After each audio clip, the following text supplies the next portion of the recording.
여러분들은 살면서 가장 첫 번째로 지켜야 할 것이 무엇이라고 생각을 하시나요?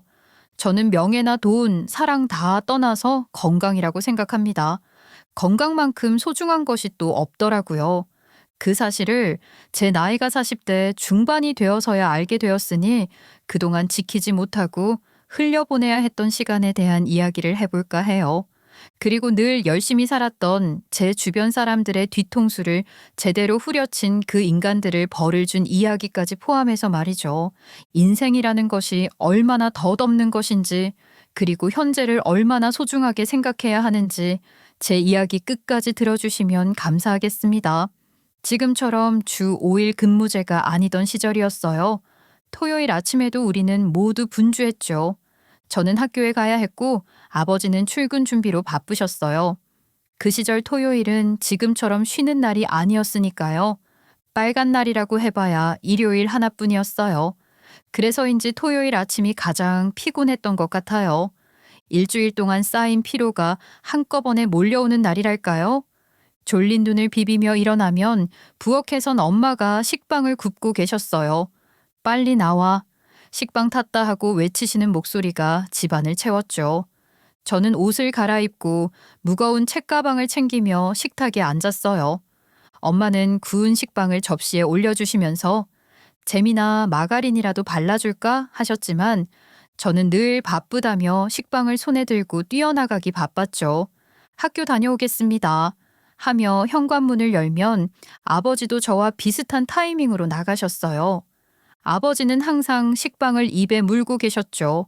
양복 위로 외투를 걸치고 가방을 한 손에 들고 오늘만 나가면 내일은 쉰다 하며 웃으셨어요.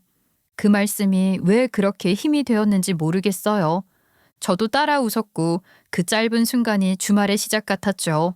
그게 우리의 평범한 풍경이었어요.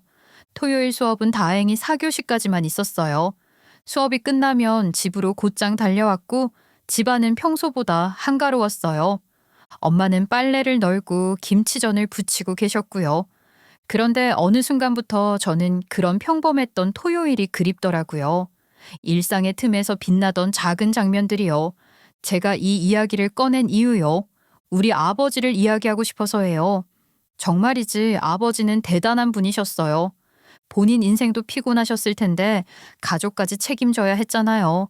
지금 제 나이쯤의 아버지를 떠올리면 비교할 수 없을 만큼 더 고된 삶을 사셨다는 걸 알겠어요. 그런데도 아버지는 늘 웃고 계셨어요. 피곤한 기색을 감추시고 오히려 오늘 하루 어땠냐고 먼저 물어보셨어요. 그런 날이 많았어요. 퇴근 후에 통닭을 사오시는 날이요. 종이봉투에 담긴 따뜻한 냄새가 현관문을 통해 퍼지면 저는 괜스레 설레었죠. 닭다리는 너랑 네 엄마가 다 먹어. 난 가슴살이 좋더라. 그렇게 말을 하시면서 웃으시던 아버지, 저는 아무 의심 없이 그 말을 믿었어요. 엄마에게도 닭다리를 내밀며 여보도 이거 먹어 하셨고요. 그때 저는 어리니까 그게 당연하다고 생각했죠. 어른은 퍽퍽살을 좋아하나 보다 하고요. 그런데 어느 날 제가 아이를 낳고 키우면서 깨닫게 되었어요. 제 아이가 통닭을 좋아해서 닭다리를 들고 있을 때 문득 아버지가 생각났거든요. 그래, 자식이 맛있는 걸 먹어야 부모도 행복한 법이지 하며 껄껄 웃으시던 아버지의 말이 떠올랐어요. 그 말씀이 그냥 농담이 아니었다는 걸 이제야 알았죠. 엄마가 당신도 하나 드세요 하며 내민 닭다리를 잡수실 땐 이미 마음속에 양보가 가득한 눈빛이셨거든요. 어릴 적엔 그런 것도 몰랐어요. 하지만 이제는 알 것 같아요. 아버지의 사랑이 어떤 모양이었는지를요. 말 대신 행동으로 보여주셨던 따뜻하고 단단한 사랑이요. 그 시절 바쁘고 피곤한 토요일 아침이었지만 돌아보면 아버지의 등 너머로 많은 사랑을 받고 자랐다는 생각이 들어요. 그 사랑이 지금의 저를 만들었고요. 우리 아버지 말이에요. 제가 어릴 적 놀이터에서 돌부리에 걸려 넘어져서 엉엉 울고 왔던 날이 있었어요. 무릎은 까지고 눈물은 줄줄 흐르고 엄마 놀이터에 이상한 돌이 있어서 넘어졌어 하며 말끝을 흐렸던 기억이 나요. 그때 엄마는 조용히 상처에 약을 발라주시며 아무 말씀도 안 하셨죠. 그리고 며칠 뒤 같은 놀이터에 갔을 땐 이상하게도 그 돌뿌리가 감쪽같이 사라져 있었어요. 그땐 그냥 정말 다행이다 싶었는데 나중에 어른이 되어서야 알게 되었죠. 그 돌뿌리를 치우신 분이 바로 우리 아버지였다는 걸요. 아버지는 항상 그런 분이셨어요. 제가 친구랑 싸워서 속상해하면 괜찮다고 말은 하시지만 밤늦게 그 친구 집에 조용히 들르셔서 애들끼리는 충분히 그럴 수 있는 거야.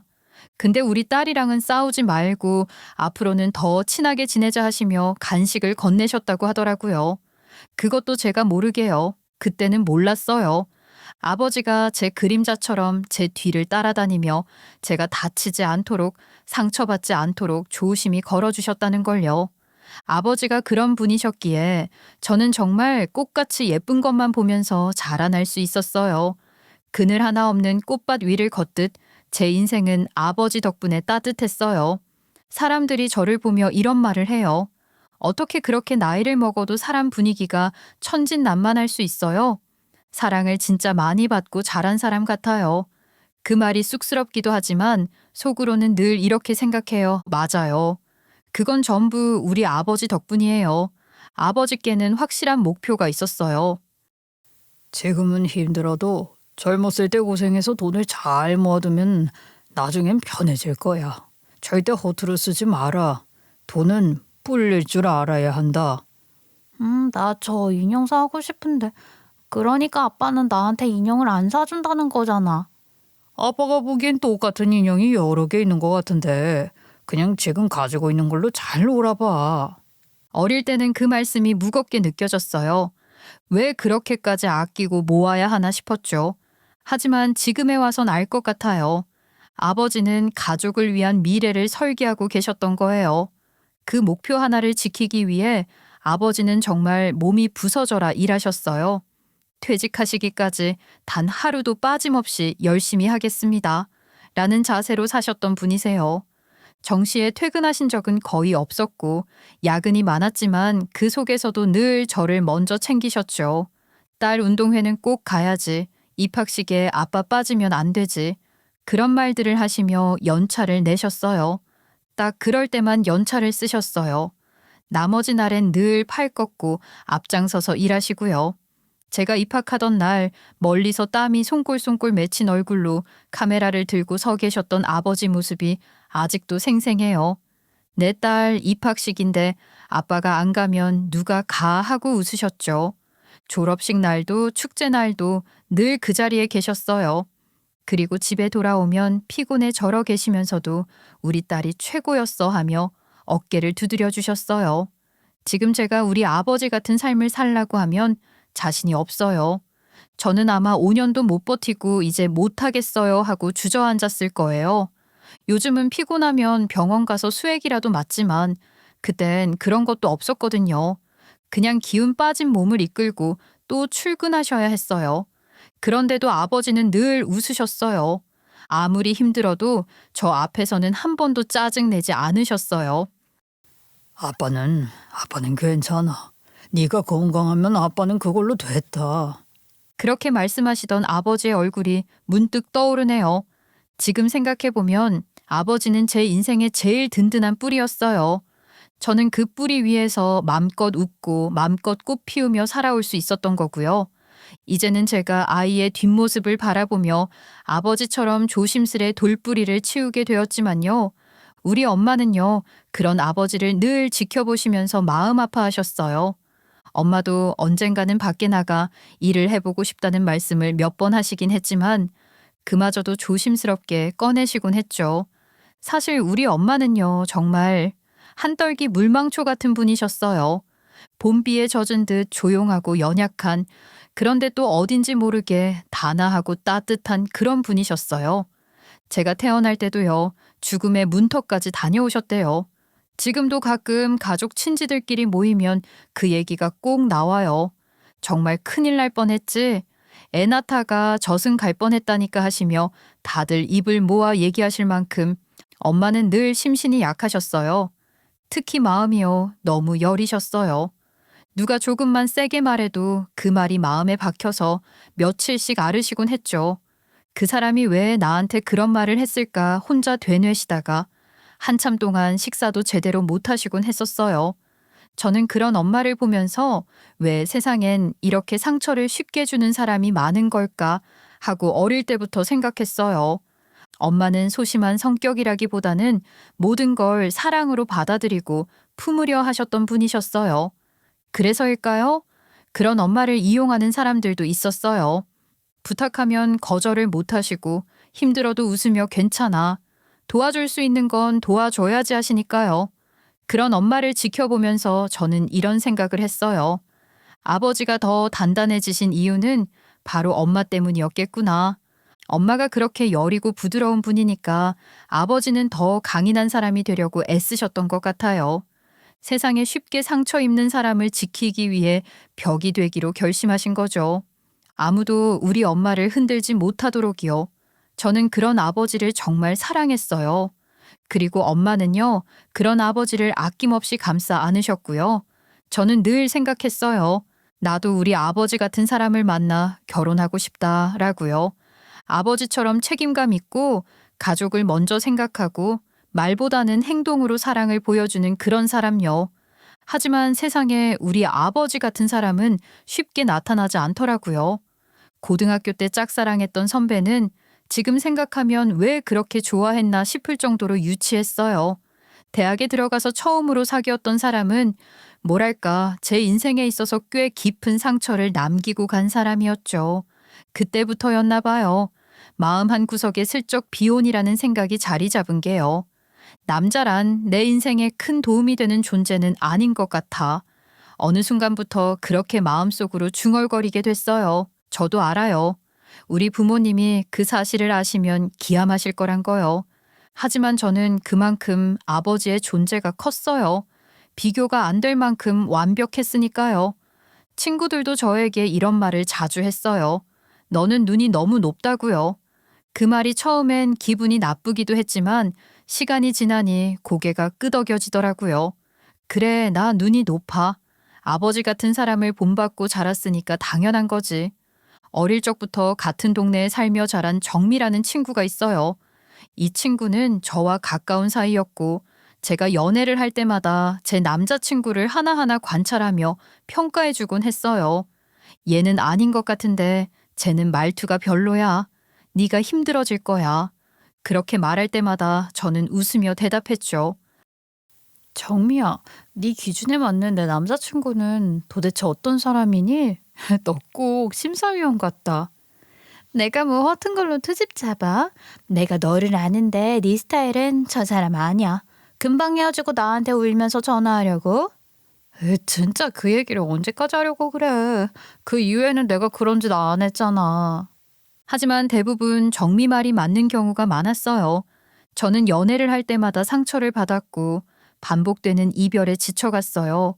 사랑이란 감정이 때로는 너무 무겁고 또 너무 쉽게 사라지는 걸 보면서 아버지와 같은 사랑은 정말 세상에 드문 일이구나 싶었어요. 그래서 저는 한동안 연애도 안 하고 혼자 조용히 지냈어요. 친구들이 외롭지 않아? 라고 물으면 저는 그냥 혼자가 편해 라고 웃으며 대답했죠. 사실은요, 외로웠어요. 가끔 아버지가 엄마를 챙겨주는 모습을 보면 부럽기도 했고요. 하지만 동시에 이런 생각도 했어요. 세상에 아버지 같은 사람이 한 명이라도 더 있다면 얼마나 좋을까. 그런 사람을 기다리는 건 욕심일까요? 그런 정미가 저에게 처음이자 마지막으로 얘는 그나마 네가 만난 사람 중에서 제일 괜찮은 것 같아 라고 했던 사람이 바로 제 남편이었어요. 평소에 웬만한 남자는 다 고개를 절레절레 흔들던 친구였는데 남편은 그나마 괜찮다고 넘어가 주었죠. 사실 조건만 보면요. 말 그대로 고생길이 훤하구나 싶은 사람이었어요. 남편은 홀어머니 밑에서 자랐고 누나가 한 분 계셨는데 그분이 20대 후반에 결혼을 했다가 심해부 문제로 이혼을 하고 다시 친정으로 돌아와 살고 있었거든요. 거기에다가 아이까지 있었어요. 그러니까 남편은 어머니와 누나 그리고 7살 조카와 함께 사는 3대 가족의 허리 역할을 하고 있었던 거예요. 그런데 신기하게도 그런 복잡한 가족 구성이 저는 크게 걸리지 않았어요. 남편은 평범한 중소기업을 다니고 있었고 스펙이 화려한 것도 아니고 모아놓은 돈이 많은 것도 아니었죠. 그렇지만 이상하게 마음이 끌렸어요. 딱 하나, 이 사람이라면 평생 저와 제 자식을 위해 열심히 살아줄 수 있겠다는 믿음이 들었거든요. 우리는 32에 만났어요. 그리고 만남 초기부터 남편이 조카를 대하는 모습을 보며 많이 놀랐어요. 어린 조카가 필요한 게 있다면 무슨 일이 있어도 해결해주는 책임감이 있었어요. 주말마다 조카 어린이집 행사에도 빠지지 않고 참석하고 누나가 피곤하면 직접 아이 목욕까지 시키는 걸 보면서 저는 한편으론 부럽기도 했어요. 그런 책임감은 저에게도 고스란히 전해졌어요. 제가 감기에 걸려서 집에만 콕 박혀 끙끙 앓고 있던 날이었어요. 일도 바빠서 짜증이 머리끝까지 났던 날이었는데 현관문 소리에 나가보니까 비닐봉지 하나가 문 앞에 놓여 있었어요. 안에는 뜨끈한 죽이랑 약봉지 그리고 손편지 하나가 들어있었죠. 아플 땐 무조건 쉬어야 해요. 나 없이도 잘 지내겠지만 그래도 아프면 기댈 사람이 있다는 거 잊지 말기. 그 편지를 읽는데 눈물이 나더라고요. 고맙고 미안하고 따뜻했어요. 또 한 번은요, 제가 야근을 하던 날이었어요. 밤늦게 회사 앞을 나서는데 멀찍이 주차된 낡은 중고차 한 대가 제 쪽을 향해 서 있었어요. 혹시 싶어 가까이 다가가니까 창문이 스르르 내려가더니 남편이 멋쩍은 표정으로 웃고 있었죠. 피곤할 것 같아서 집까지 태워주고 싶다고 하더라고요. 남편은 그런 사람이었어요. 저에게 기꺼이 멀리 돌아가는 수고를 감수하는 사람이요. 가족들과 휴가를 다녀온 날도 제 선물을 잊지 않고 준비해주는 세심함까지 있었어요. 그 순간 제 마음속 어딘가가 툭 하고 무너져 내렸어요. 이런 사람이 또 있을까 싶었죠. 저는 한참 동안 그 목걸이를 가만히 들여다보다가 속으로 다짐했어요. 이 사람이라면 평생 공주처럼 살아도 되겠다. 마음껏 웃고 기대고 울어도 괜찮겠다. 그때 저는 믿고 싶었어요. 모든 것이 완벽하지는 않아도 적어도 나를 위해 멀리 돌아가 줄 줄 아는 사람이라는 확신만큼은 분명했으니까요. 하지만 제 마음이 깊어지면 깊어질수록 정미에게는 불안한 요소가 되었나 봐요. 정미가 저를 붙잡고선 얼마나 마음을 줬냐고 정말 결혼까지 생각을 하는 거냐고 물어보더라고요. 저는 그때 결혼까지 생각을 하고 있었고 또 남편이 저에게 보여주는 모습은 충분히 우리 아버지와 닮아 있었다고 생각을 하고 있었어요. 결혼? 결혼하고 싶지. 이런 사람을 내가 어디 가서 또 만날 수 있을까 생각을 해보면 어려울 것 같긴 해. 얘는 연애 상대로는 괜찮은데 결혼까지는 아닌 것 같아. 너 좀 더 생각해봐.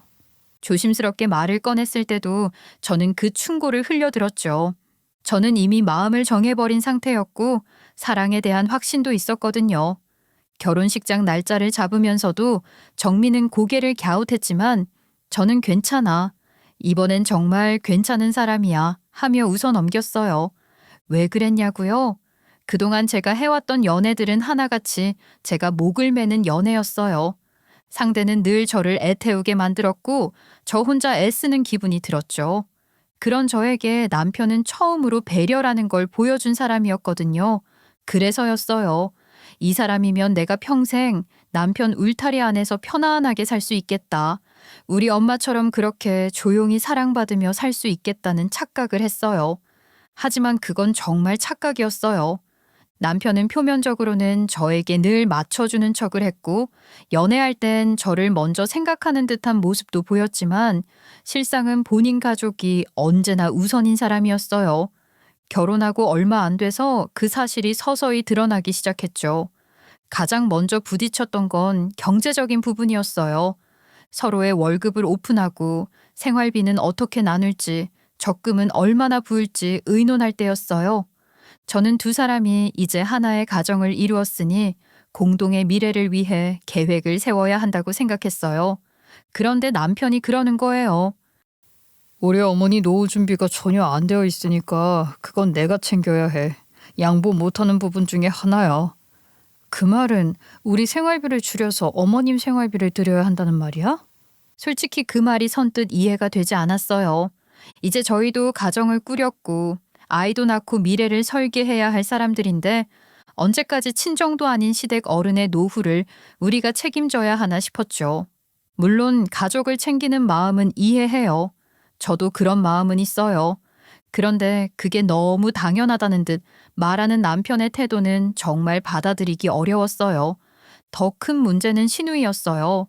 시누이가 일을 하고 있다고는 했지만 그게 정규직이나 안정적인 직장이 아니라 하루 벌어 하루 사는 식의 아르바이트였거든요. 지금이야 최저시급이 많이 올라서 잘만 하면 정규직보다 나을 수도 있다고 하지만 그때는 그런 분위기가 아니었어요. 시급이 너무 낮다 보니 아무리 알바를 여러 개 띄워도 수입이 턱없이 부족했죠. 그러니 당연히 시어머니와 조카를 책임지는 건 무리가 있었고요. 그 부족한 부분을 누가 채우느냐? 남편이었어요. 남편은 우리 조카가 불편하지 않게 자라야 하니까라며 한 달에 70에서 80만 원씩 시댁에 보내고 있었어요. 70에서 80만 원?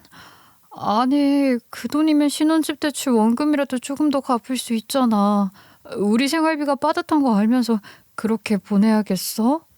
나는 가족끼리 서로 의지하면서 살아야 한다고 생각해. 이건 별개지. 어머니와 누나는 내가 챙겨야 할 내 가족이잖아. 그 말을 들을 때마다 가슴이 답답해졌어요. 저는 남편이 가족에게 헌신적인 사람이란 걸 알고 있었지만 결혼 후에도 그렇게까지 집착하듯 시댁을 챙길 줄은 몰랐거든요. 점점 제게 쏟던 관심과 배려는 줄어들고 남편의 마음은 시댁이라는 이름 아래 조용히 분산되고 있었어요. 처음엔 저도 이해하려고 했어요. 착한 아들이니까, 힘든 가족사를 짊어지고 살아온 사람이니까. 하지만 한 달에 수십만 원씩 시댁에 갖다 주고 조카 학원비도 챙겨주고 그 와중에 우리 가계부는 늘 마이너스인 현실을 마주할 때마다 마음이 시커멓게 타들어갔어요. 심지어 아이를 언제 가질 건지, 육아는 어떻게 할 건지에 대해서 이야기를 꺼내면 남편은 늘 지금은 아직 준비가 안 됐어. 어머니랑 누나 상황이 안정되면 생각해보자라는 말만 반복했어요. 우리 인생은 왜 늘 뒤로 미뤄야 하죠? 그렇게 싸움은 점점 잦아졌고 대화는 점점 감정적으로 흘러갔어요. 남편이 아무리 성실하고 노력하는 사람이라고 해도 저와의 삶보다 시댁을 더 중요하게 여기는 태도는 저를 서운하게 만들었고요. 결국 저는 점점 지쳐갔어요. 내가 정말 이 사람의 아내가 맞는 걸까? 하는 생각이 고개를 들기 시작했죠. 하지만 제가 남편을 붙잡고 이야기를 해봤자 달라지는 건 없었어요. 도대체 몇 번이나 똑같은 이야기를 반복해야 하는 거야? 우리 가족은 내가 안 챙기면 누가 챙겨? 불쌍하잖아. 근데 너네는 괜찮잖아. 장인 장모는 그래도 노후 준비는 좀 되어 있잖아. 남편은 그렇게 말하면서 당연하다는 듯 시댁 쪽 형편을 거론했어요. 자기가 아버지 없이 자라서 가장 노릇을 해야 한다는 얘기까지 꺼내며 마치 그게 모든 것에 면죄부라도 되는 듯한 태도를 보였죠. 저는 정말 답답했어요. 그리고 그 답답함은 점점 습관이 되었고 결국에는 무뎌졌어요. 시간이 지날수록 남편이 시댁을 챙기는 건 당연한 일이 되어버렸고 저 역시 그걸 어쩔 수 없이 받아들이게 되었죠. 그렇게 결혼 생활이 2년, 3년을 넘기고 34살, 저는 아이를 낳게 되었어요. 처음엔 기쁨이 더 컸어요.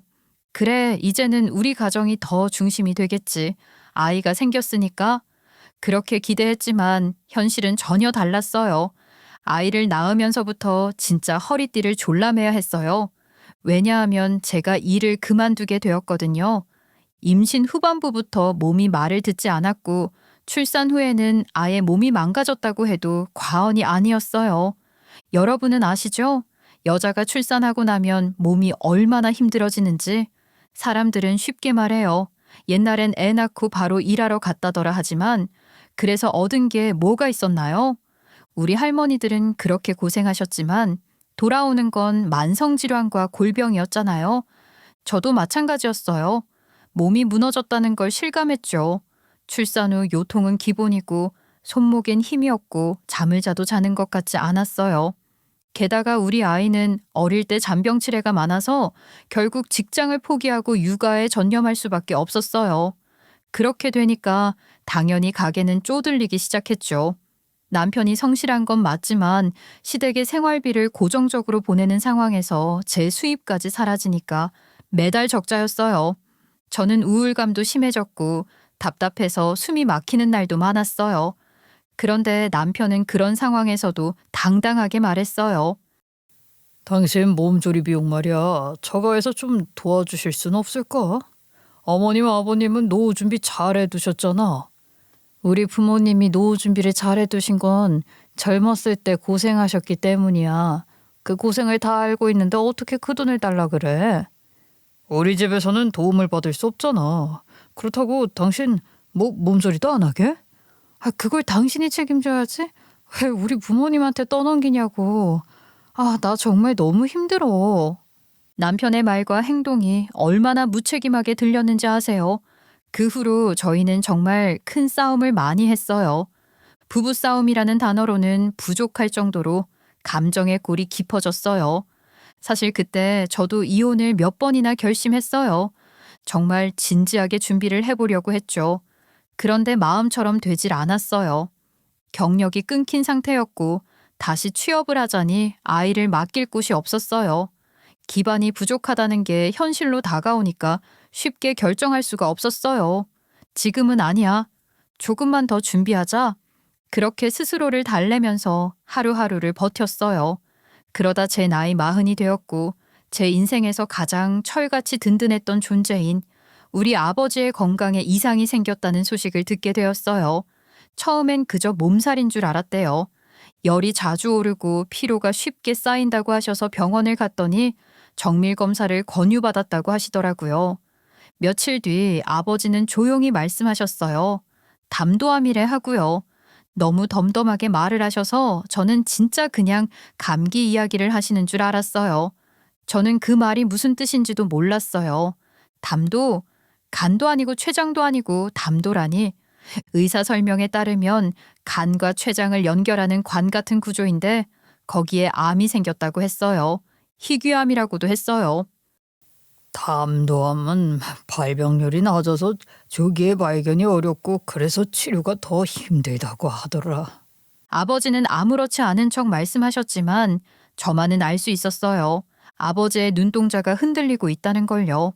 그 누구보다 강했던 분인데 그 순간만큼은 지푸라기라도 잡고 싶어 하는 표정이었어요. 저는 멍하니 아버지를 바라보다가 손을 꼭 잡았어요.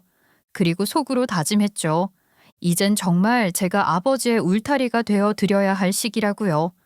우리 아버지는 암투병을 꽤 오랫동안 하셨어요. 처음엔 수술이 가능하다는 얘기도 들었지만 막상 병원에서 정밀 검사를 해보니 위치가 너무 애매하다는 거예요. 간과 췌장을 연결하는 담도라는 곳에 생긴 암이라 수술이 쉽지 않다고 했어요. 그래서 치료로 암을 조금씩 줄여가는 수밖에 없었고 면역 치료도 병행해야 한다고 하더라고요. 그때부터였어요. 입원과 퇴원을 반복하는 날들이 시작된 건. 암 치료를 받을 때마다 아버지는 속이 다 헛헛해진다고 하셨고 아무것도 못 드시고 계속 구토를 하셨어요. 그런 모습을 보면서도 저는 늘 곁에 있고 싶었고 치료에 조금이라도 보탬이 되고 싶다는 생각뿐이었어요. 그런데 현실은 무정하더라고요. 치료비가 어마어마했거든요. 한 번 암주사 맞을 때마다 들어가는 약값이 상상을 초월했어요. 보험이 되지 않는 면역주사까지 병행하다 보니 입원비까지 포함해서 한 달에 1,000만 원 가까운 돈이 나가기도 했어요. 말 그대로 탈탈 털린다는 표현이 딱 맞았죠. 그런 와중에 시댁 식구들까지 저를 더 힘들게 했어요. 특히 시누이. 아버지의 암 소식을 들었을 때 위로보다 먼저 꺼낸 말이 "그럼 돈은 어떻게 할 건데?" 였어요. 저는 잠깐 말을 잊었어요. 설마 진심으로 저 말을 한 걸까 싶었죠. 그리고 시어머니까지 그날 제가 집에 잠깐 들렀을 때 거실에서 누나랑 도란도란 얘기를 나누시다가 제 눈치를 보더니 조심스럽게 이런 말을 꺼내셨어요. 혹시라도 노후 자금까지 다 쓰게 되면 나중에 너희 어머니 너희 집으로 모셔야 하는 거 아니니? 우리 아들 대를 사위 되는 거 나는 반대야. 그 말을 듣는 순간 제 안에서 뭔가가 툭 끊어졌어요. 우리 아버지는 아직 살아 계세요. 그리고 지금도 씩씩하게 암 치료 받고 계신다고요. 그런데 무슨 죽음을 전제로 한 이야기를 그렇게 아무렇지도 않게 하시냐고요. 어머님, 지금 그게 하실 말씀이세요? 저희 아버지 아직도 치료받고 계세요. 돌아가신 것도 아닌데 벌써부터 어머니 걱정부터 하시는 건 너무하신 거 아니에요?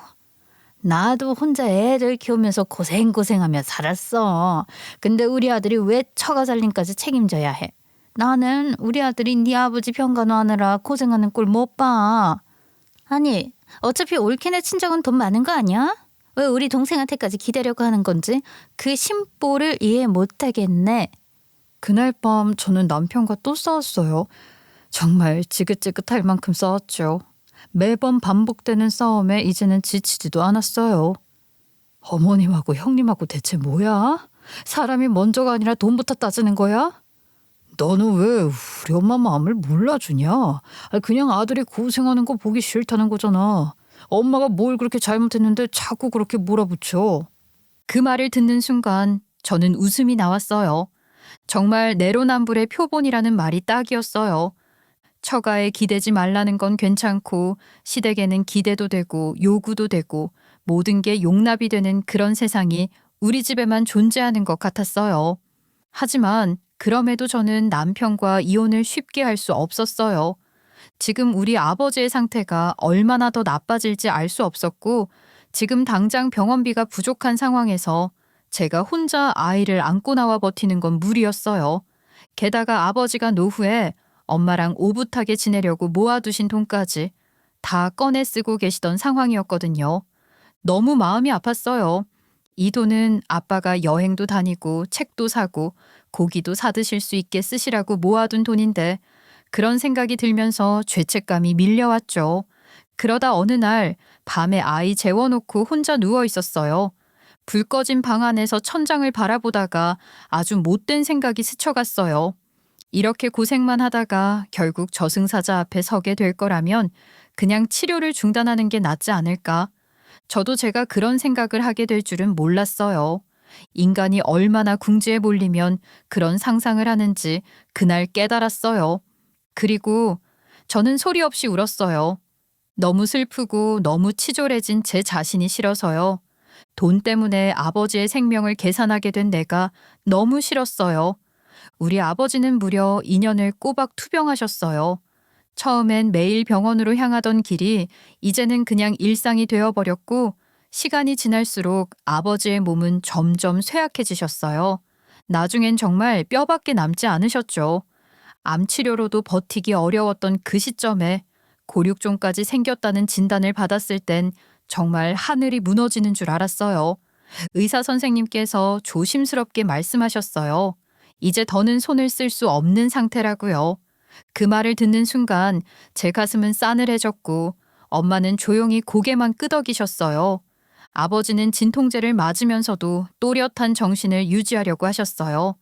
어느 날은 제 손을 잡고 이렇게 말씀하셨어요. 아휴, 나 이제 치료 그만하자. 너희 욕심에 나를 너무 힘들게 하는 건 아닐까 싶다. 싫어요, 아버지. 우리 아직은 괜찮잖아요.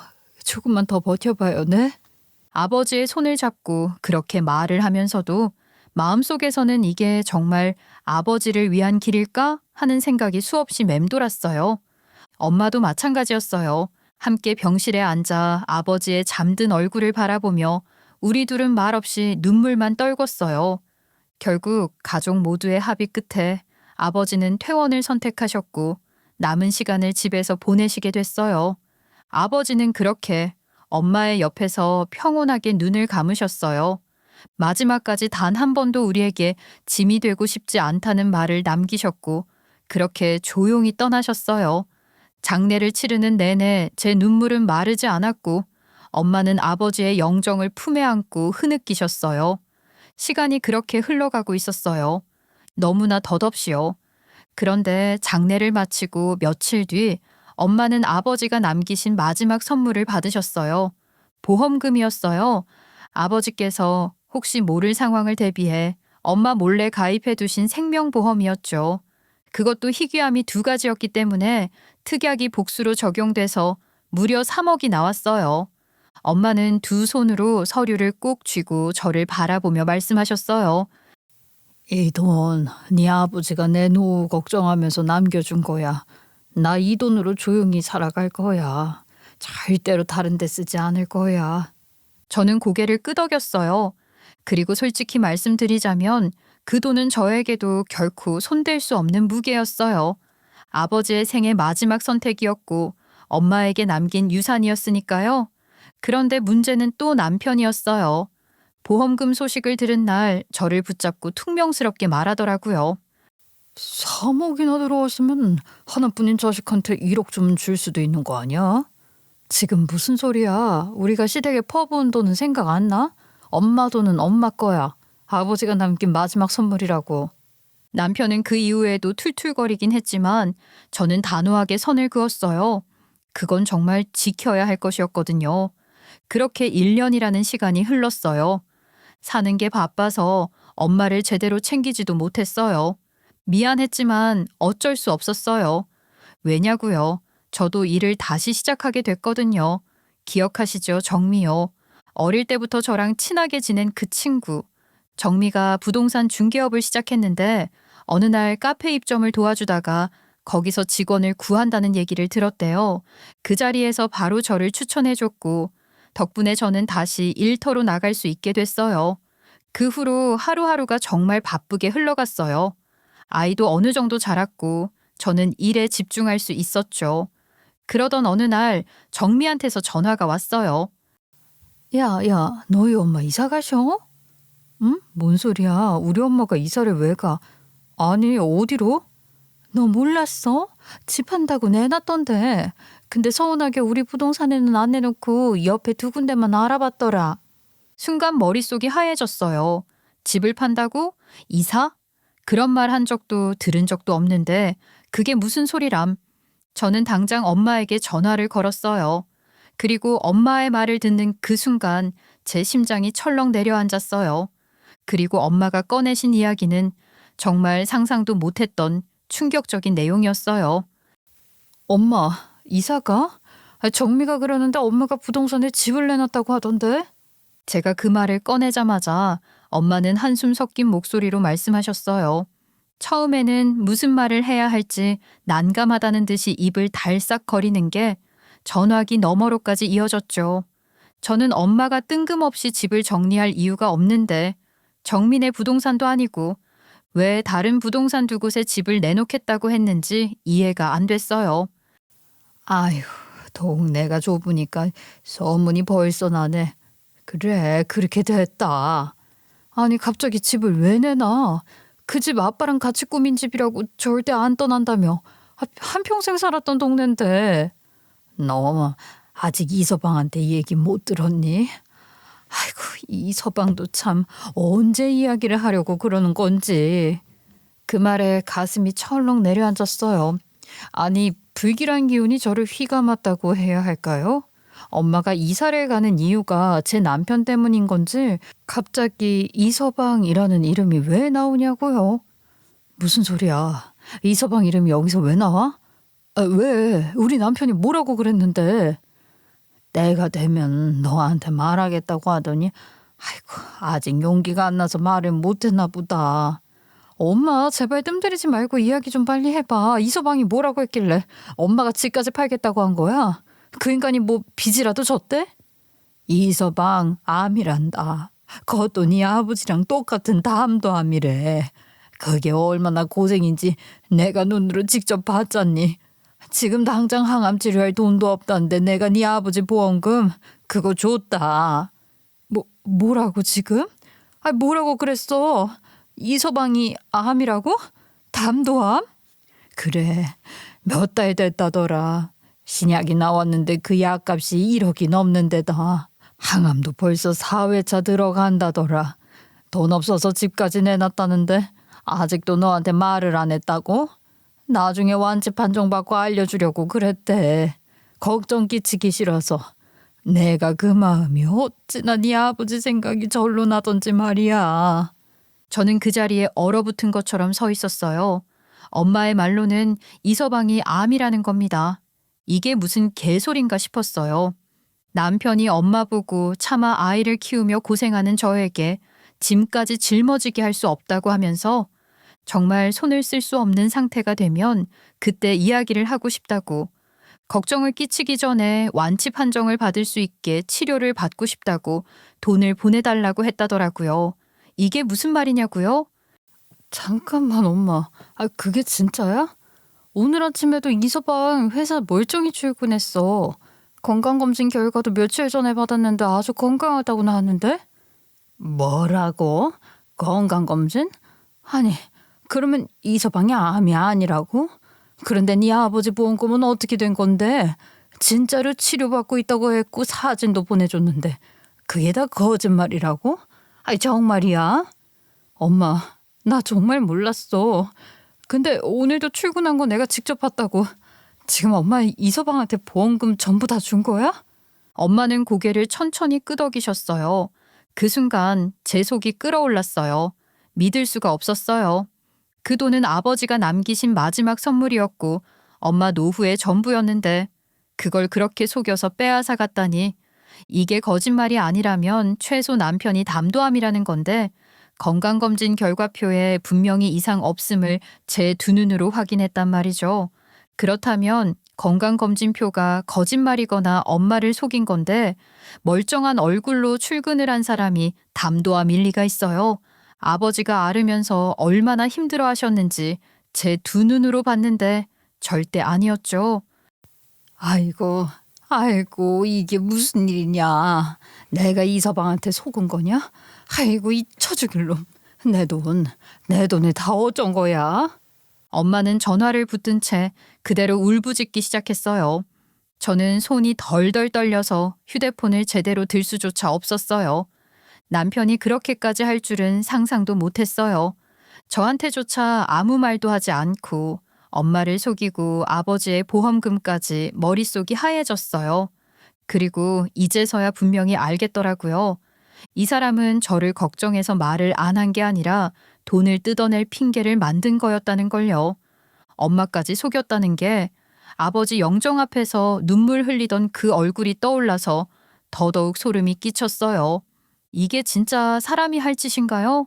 그 말을 듣는 순간 제 멘탈이 정말 탈탈 털리는 줄 알았어요. 숨이 턱 막히는 것 같았고 머릿속은 새하얘졌고 눈앞에 남편의 얼굴이 스쳐 지나갈 때마다 피가 거꾸로 솟는 것 같은 기분이 들었죠. 우리 엄마는요, 단지 딸이 혼자 남겨져 아이를 키우며 고생할까봐 두려웠던 거예요.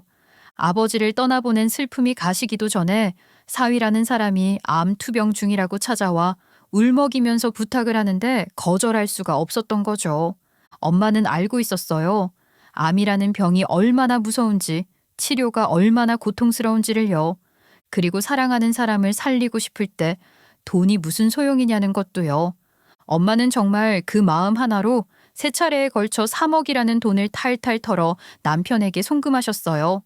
아버지가 남기신 보험금 전액이었죠. 장모님, 아내한테 말하지 말아주세요. 아이까지 있는데 이 사실을 알면 너무 힘들어할 거예요. 완치 판정 받고 나서 깜짝 놀라게 해주고 싶어요. 그러니까 도와주세요. 제발요. 그렇게 말하면서 조작된 진단서를 내밀었고 암 치료 중이라는 거짓말을 덧붙였고 심지어 머리를 짧게 자른 사진과 팔에 주사 바늘이 꽂혀 있는 사진까지 보냈다더라고요. 그게 다 조작이었다니. 엄마는 제가 어릴 적부터 그런 분이셨어요. 사람을 쉽게 믿고 좋은 게 좋은 거라며 넘기는 낙천적인 성격이셨죠. 물론 그 뒤에는 언제나 아버지가 든든히 버티고 계셨기 때문이었어요. 아버지는 정말 철벽 같은 분이셨어요. 누가 우리 집 근처에만 이상한 기운을 풍기고 와도 단칼에 끊어내셨죠. 근데 아버지가 떠난 뒤 엄마는 그렇게 무방비 상태로 남편 놈에게 속아버린 거예요. 저는 온몸에 피가 차갑게 식는 기분이었어요. 이게 현실이라고 믿기지 않았어요. 다른 돈도 아니고 우리 아버지가 엄마 걱정에 밤잠 설치며 준비하셨던 노후 자금을, 딸이 잘 살기를 바라며 묵묵히 준비하셨던 마지막 보험금을, 그걸 남편이 그놈이 사기를 쳐서 가져갔다고요? 심장이 벌렁거리고 분노가 끝도 없이 차올랐어요.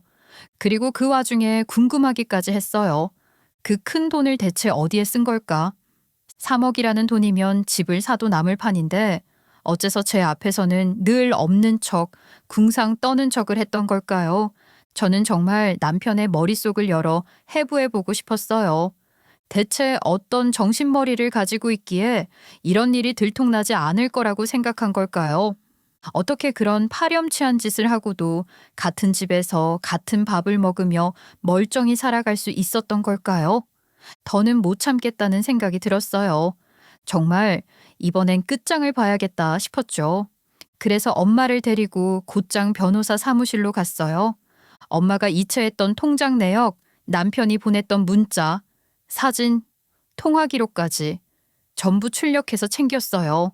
저는 속이 끓고 있었지만 최대한 냉정을 유지하려고 애썼어요.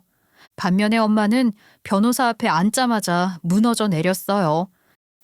저는요, 제가 잘못한 줄 알았어요. 정말 얘가 암이라는데 우리 사위가 죽을 병에 걸렸다는데 어떻게 모른 척할 수 있겠어요? 어떻게 해요? 통장 내역상 총 3억, 세 차례에 걸쳐 입금됐네요. 대화 내역과 사진도 제출해 주세요. 이거는 단순 사기가 아닙니다. 사문서 위조와 의료법 위반까지 엮일 수 있습니다. 그 말을 들으면서도 저는 아직 현실감이 없었어요.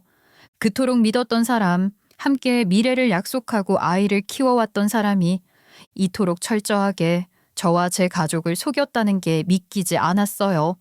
하지만 이제 저는 눈을 떴어요.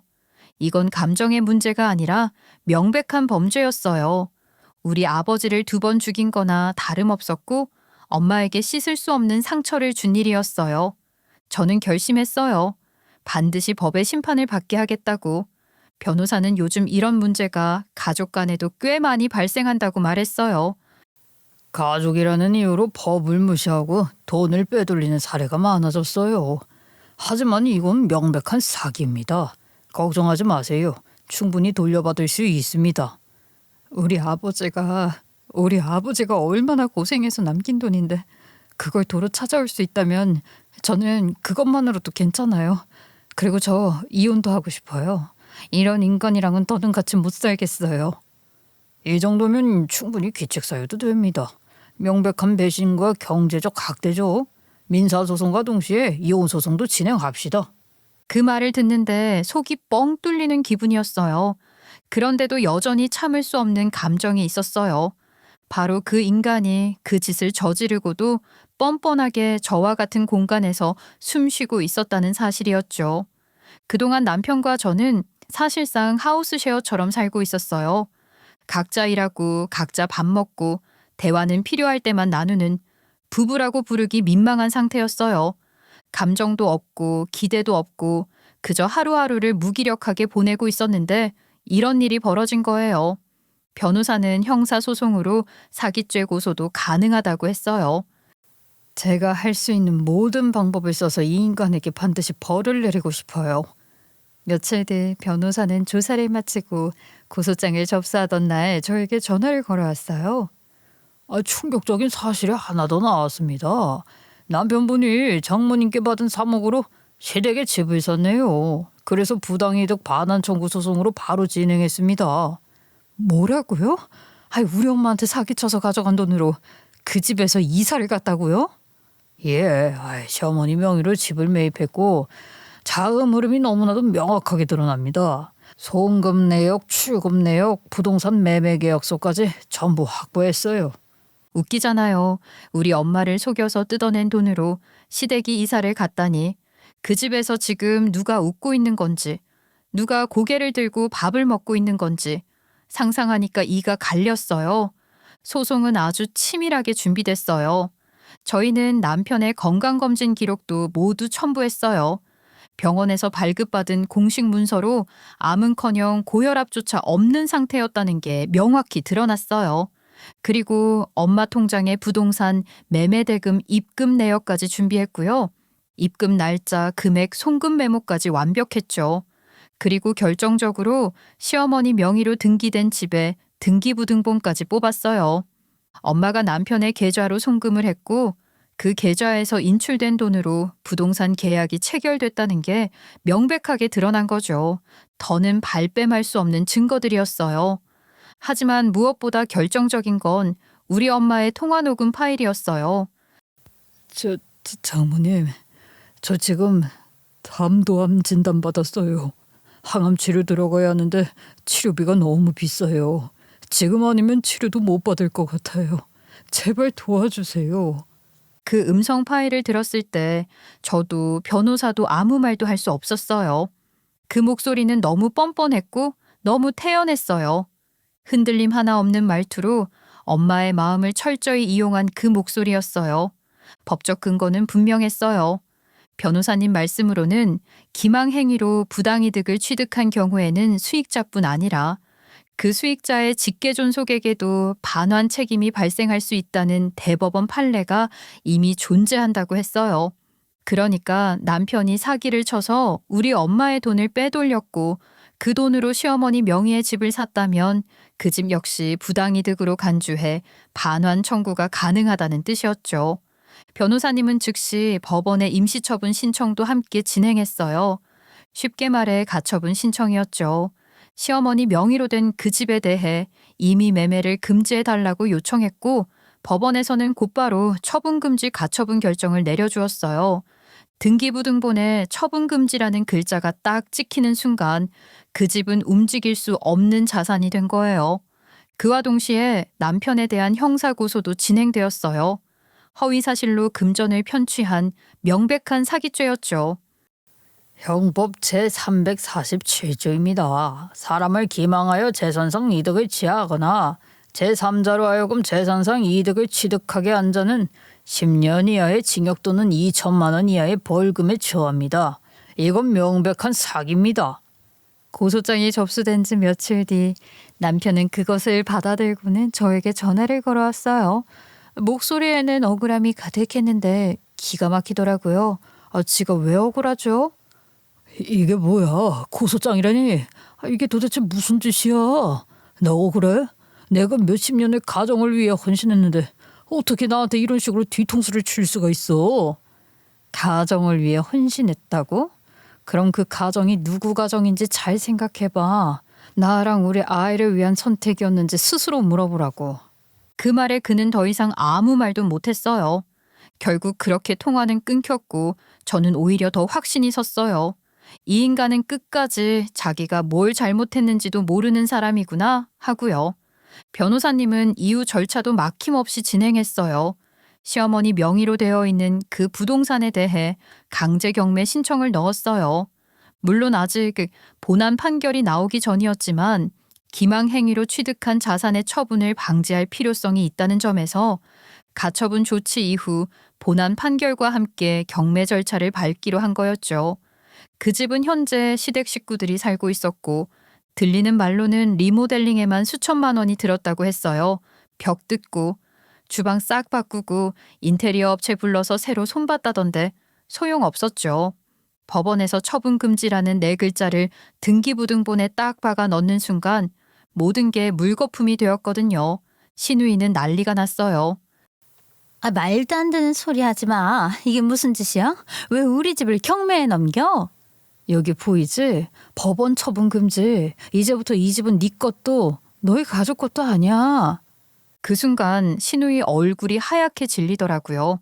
말문이 막혀더는 소리도 못 지르고 그 자리에서 주저앉는 걸 보니 속이 다 시원했어요.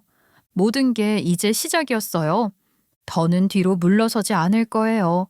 법의 이름으로 그리고 아버지를 지키고자 했던 우리 엄마의 이름으로 저는 이 싸움을 끝까지 갈 생각이었으니까요. 법적 소송은 생각보다 훨씬 더 오래 걸렸어요. 단순한 민사소송이 아니라 형사까지 걸려 있었고 사기죄가 더해진 탓에 재판도 여러 차례 열려야 했죠. 무려 1년 8개월, 그 긴 시간을 버티는 동안 저는 다시는 눈물 흘리지 않겠다고 다짐하며 하루하루를 버텼어요. 결국 모든 게 끝났어요. 판결이 나왔고 남편은 사기죄가 인정되어 벌금형을 선고받았죠. 1,500만 원, 형량으로만 보면 가볍게 느껴질 수 있지만 그에게 내려진 진짜 형벌은 따로 있었어요. 부당이득으로 취득한 시어머니 명의의 집은 경매로 넘어갔고 그 돈은 전액 우리 엄마에게 돌아갔죠. 여기에 위자료와 재산 분할까지 더해 남편은 순식간에 모든 걸 잃었어요. 그러던 어느 날 밤 남편이 술에 취해 집 앞까지 찾아왔어요. 초췌한 얼굴에 어깨는 푹 꺼져 있었고 눈빛은 한없이 흐려져 있었죠. 왜 이렇게까지 해야 해? 그럼 우리 가족은 어디 가서 살아야 하냐? 우리 가족? 겉봐, 너한텐 가족이 네 엄마랑 누이뿐이었잖아. 난 애초에 없었고. 그래. 그냥 돈 좀 나눠 쓰자는 게 뭐가 그렇게 큰 잘못이야?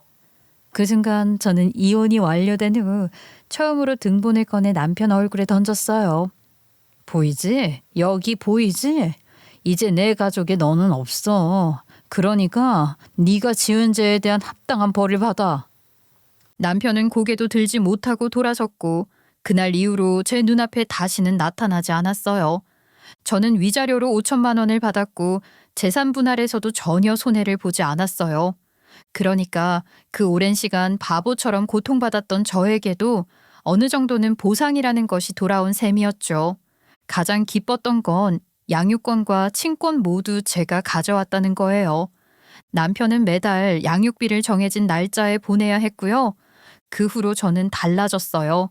다시 일을 시작했고 독립적인 삶을 살기 시작했어요. 아이는 어느새 초등학교에 들어갔고 저는 하루하루를 바쁘게 보내고 있어요. 엄마는 함께 살자는 제 말을 정중하게 거절하시고 지금은 시골 작은 마을에서 평화롭게 지내고 계세요. 아버지 있는 데서 멀리 안 가고 조용히 살래. 그러시면서 매일 아버지의 사진 앞에 향을 피우신대요. 시댁 쪽 소식은 정미를 통해 가끔 들었어요. 동네 마당발이 된 정미는 여전히 부동산을 하며 동네 소문을 다 꿰고 있거든요. 들려오는 이야기를 듣고 있으면 속이 다 시원해질 정도였죠. 남편은 벌금 내랴, 갚아야 할 돈 내랴 허리가 휘었다고 해요. 결국 고정 수입이 필요하다며 하던 일을 그만두고 식당 주방에서 허드렛 일을 시작했다는데 일이 서툴다 보니 하루가 멀다 하고 고함을 듣는다고 하더라고요. 시어머니는요, 체면이 말이 아니었다고 해요. 이사 간 지 얼마 되지도 않아 경매 공고가 붙고 살던 집에서 쫓겨나다시피 나왔다더라고요. 결국 남편, 시어머니, 시누이, 그리고 시조카까지 네 식구가 반지하 새방으로 들어갔다는데 웃기지 않아요? 남의 보험금으로 리모델링까지 해가며 호화롭게 살겠다고 했던 사람들이 결국 반지하에서 옹기종기 모여 살게 되다니. 시누이는 처음에는 억울하다고 날뛰다가 지금은 작은 공장에서 조립 일을 하고 있다고 해요. 시어머니도 슈퍼마켓에서 계산원으로 일한다는데 아무도 그 가족을 동정하지 않더래요. 솔직히 말해요. 속이 다 시원했어요. 그토록 철면피처럼 굴던 사람들에게 이보다 더 딱 맞는 결말이 있을까 싶었어요. 누군가는 이런 제가 매정하다고 말할지도 몰라요. 하지만 저는 생각해요. 그들이 한 짓을 생각하면 이 정도도 너무 관대한 거라고요. 지금 저는요, 하루하루가 소중해요. 다시는 그런 사람들에게 휘둘리지 않을 자신이 있고요. 아이와 둘이서 조용히 웃고 밥 먹고 잠드는 그 순간들이 얼마나 큰 축복인지 알아요. 제 인생을 도둑 맞았던 시간은 분명 있었지만 다시 찾았기에 이제는 후회도 미련도 없어요. 그리고 저는 아버지처럼 직접 단단해져서 제 인생을 지킬 겁니다. 제 이야기 들어주셔서 감사합니다.